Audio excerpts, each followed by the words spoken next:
La filière laitière se trouve en pleine crise. Les prix du lait chutent fortement depuis le début de l'année. Une baisse due à une surproduction de lait en Suisse et qui frappe de plein fouet les producteurs de lait.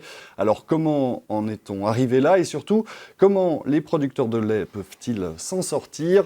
Pour aller dans les détails, je reçois Roger Gross-Niklaus, agriculteur à Escher, producteur de lait, représentant lait à la Chambre d'agriculture du Jura bernois et vice-président de la MIBA, la Fédération laitière du Nord-Ouest de la Suisse. Bonsoir et bienvenue. Bonsoir, merci de l'invitation. Cette crise laitière actuelle, à quel point elle est grave à vos yeux? Alors je pense que dans nos exploitations de lait industriel dans le Jura bernois, on est quand même fortement impacté. Au niveau prix du lait, je pense qu'on aura On n'a encore pas les prix définitifs, ça c'est sûr. On a déjà eu en fin d'année des réductions de prix du lait variant de 4 à 6 centimes. Et au mois de janvier, je pense qu'on passera à 10 centimes de moins par litre de lait. Et je pense même février et mars, on aura encore même de plus. Donc on sera environ en 12 et 15 centimes, c'est selon l'exploitation. Donc de 12 centimes de moins par litre de lait. Mmh. Pourtant, l'interprofession du lait annonce une baisse de 4 centimes le kilo. 4 centimes, finalement, c'est que sur le papier. Vous ressentez une plus grande baisse? Exactement. Donc ça, c'est des prix indicatifs que l'interprofession, elle divulgue. Ça, c'est des prix qui sont normalement franco au lieu de livraison, donc au lieu de transformation. Mais pour nous, on sera beaucoup plus impacté que ces 4 centimes. Donc plusieurs dizaines de centimes en moins par kilo. Qu'est-ce que ça représente comme conséquence financière? Alors, comme dans mon exploitation, donc je suis une exploitation avec une petite trentaine de vaches, donc c'est une exploitation moyenne. Ça représente, donc pour le mois de janvier, je pense que ça fera autour des 2000 francs de moins par mois. Donc, vous pouvez vous imaginer des grandes exploitations qui auront 3 ou 4 fois plus de production que moi. Donc, ça va aller par vraiment des milliers de francs de moins par mois. Et avec cette surproduction de lait, le risque, c'est aussi finalement de brader son lait, de le vendre à n'importe quel prix au final? Oui, parce que c'est venu tellement alarmiste, notre acheteur de lait, donc le principal dans le Jura bernois, il nous a imposé on a des quotas selon la production de l'année passée. Beaucoup d'exploitations ont eu des mauvaises récoltes de fourrage en 2024. Et il y a eu aussi la maladie de la langue bleue qui s'est fortement propagée là dans l'arc jurassien. On a eu des diminutions de baisse de lait, on a eu des avortements sur des vaches et certaines exploitations ont vraiment eu des petites productions laitières. Et cette année, on reprend les droits de production de l'année passée. Et le surplus du lait, il sera payé dans des prix allant de 10 à 20 centimes. Pour rappeler le contexte, dans le Jura bernois, à quel point les producteurs de lait sont touchés par ces baisses de prix finalement? Alors dans le Jura bernois, je crois que la grande chose qu'on a, une petite moitié des producteurs laitiers, ils sont en production de fromage. Donc c'est principalement la tête de moine et le gruyère. Et par chance, il y a des interprofessions qui régissent ça beaucoup mieux que dans le lait industriel. C'est aussi plus facile à gérer, certainement. Et là, les votes de ces produits se passent très, très bien et eux, ils ne sont pas impactés. Par contre, donc, dans le lait industriel, où c'est beaucoup plus fluctuant, où c'est moins régi, donc on n'a plus de quotas laitiers, les prix sont beaucoup plus volatiles, quoi. Les prix baissent parce qu'il y a trop de lait sur le marché, il y a une surproduction en Suisse. On se demande un petit peu comment on en est arrivé là finalement. Comment ça se fait que tout d'un coup, cette année, il y a cette explosion dans la production? Donc il y a plusieurs facteurs. Alors il y a déjà un facteur, c'est vrai que l'année 2025 était exceptionnelle au niveau qualité des fourrages. Nos vaches produisent plus de lait, ça on le voit dans toutes les exploitations. Ce qui a surtout... Après, c'est au niveau de la transformation et l'achat des laits. On nous prend toujours des années référence 2024. Voilà, vous avez tant de plus de lait. Mais finalement, il y a des chiffres qui sont sortis très intéressants de 2015. En 2025, on a produit 10% de moins qu'en 2015.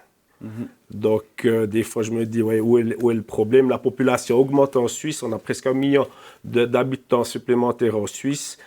On a moins de production et on a trop de lait. Donc, la différence, il ne faut pas la chercher bien loin. C'est les importations de produits laitiers et surtout de fromage. Donc importation de produits laitiers de l'extérieur qui font finalement concurrence au lait suisse. Tout à fait. Dans quel cadre on importe du lait? Alors, beaucoup de fromage, de poudre de lait.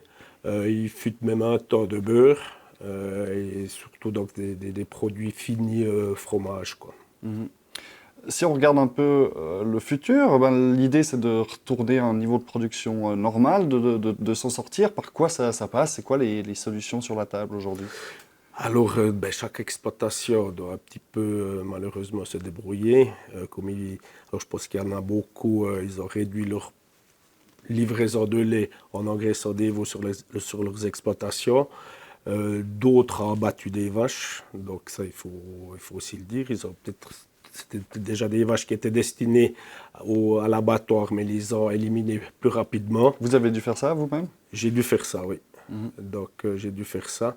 Et ce qui se passe aussi, par exemple, avant le vélage d'une vache, il y a une phase de tarissement, donc où on coupe la production laitière. Et là, typiquement, donc on coupe la production un peu plus vite que d'habitude. Et c'est pas des mesures trop brutales d'aller jusqu'à l'abattage d'une vache? Si, c'est brutal. Après, voilà, on le sait, en tant qu'éleveur, producteur de lait, chaque bête, chaque vache finira un jour à l'abattoir. Mais ma foi, c'est des mesures radicales, mais on est obligé de passer par là. Ça, c'est un peu les mesures d'urgence. Sur le long terme, ce serait aussi baisser le quota d'importation, par exemple? J'espère. En tout cas, pas augmenter. Et finalement, après, c'est aussi dans le cadre de la distribution de nos transformateurs qui jouent le jeu. J'entends, on a des produits d'excellente qualité. On a des normes protection des animaux, protection de l'environnement en Suisse qui sont supérieures dans toute l'Europe, mais de toute manière aussi du monde. Donc j'espère que tout le monde joue le jeu et puis qu'on utilise déjà nos produits laitiers suisses. Vous êtes aussi dépendant de l'industrie, des grands distributeurs qui fixent aussi les prix. Qu'est-ce que vous attendez d'eux aujourd'hui, de ces grands distributeurs, grands acheteurs de lait? Alors ce que j'attends d'eux, qu'ils nous rémunèrent comme il faut. Ça, c'est déjà une chose. Et surtout, maintenant qu'on a une baisse de prix du lait, qui répercute aussi donc, pour le consommateur, parce que finalement, c'est le consommateur qui achète ces produits-là, et puis qu'on ait un prix correct pour tout le monde. Et comment on met la pression sur des grands groupes comme ça? C'est très difficile. Peut-être au passage à la télé. Est-ce que ce ne serait pas aussi l'occasion peut-être de créer des circuits alternatifs avec un prix du lait équitable? Ça se fait, mais peut-être pas à large échelle. Mais alors ça, il y a beaucoup de portes fermées. Je connais quelques agriculteurs là, de la région qui sont dans ce circuit, donc dans ce lait équitable. Mais je sais qu'il y a des grands distributeurs qui ont refusé, qui ont fermé la porte à ce lait équitable. Il y a une statistique qui frappe aussi. En 20 ans, plus de la moitié des exploitations laitières ont fermé leurs portes. Est-ce que vous avez toujours la foi Est-ce que vous avez toujours la motivation de continuer à produire du lait? Tout à fait. Donc moi, c'est la 4e crise laitière. Ouais, je suis plus... Donc j'ai, entre guillemets, un peu l'habitude. Donc le Jura bernois, on est une région avec beaucoup de pâturage. Et pour moi, ça va de foi. Donc produire du lait. J'ai la motivation, toujours la motivation. La suite, on verra. Mais je comprends alors tout à fait qu'il y a beaucoup de jeunes qui se sentent découragés. Alors ça, je comprends tout à fait. Mais après, la production laitière a toujours de l'avenir. On devra toujours manger en Suisse. Alors clairement, je suis toujours motivé. Vous êtes confiant de pouvoir sortir justement de cette nouvelle crise? Elle va être dure, ça il faut quand même dire, parce qu'il y a énormément d'exploitations qui ont fait des gros investissements, qui se sont mécanisés, et ça va être très difficile. Donc après, il faut espérer qu'elle ne dure pas trop longtemps. C'est pour ça, le plus vite on sera hors de cette crise, mieux ça sera. Mais pour certaines exploitations, financièrement, ça va être très difficile. Roger Gross-Niklas, c'est le mot de la fin. Merci beaucoup d'être venu en studio et d'avoir répondu à mes questions. Merci à vous. Voilà, c'en est tout de cette émission interview. Merci beaucoup de nous avoir suivis et je vous souhaite une bonne suite de programmes sur Télébilingue.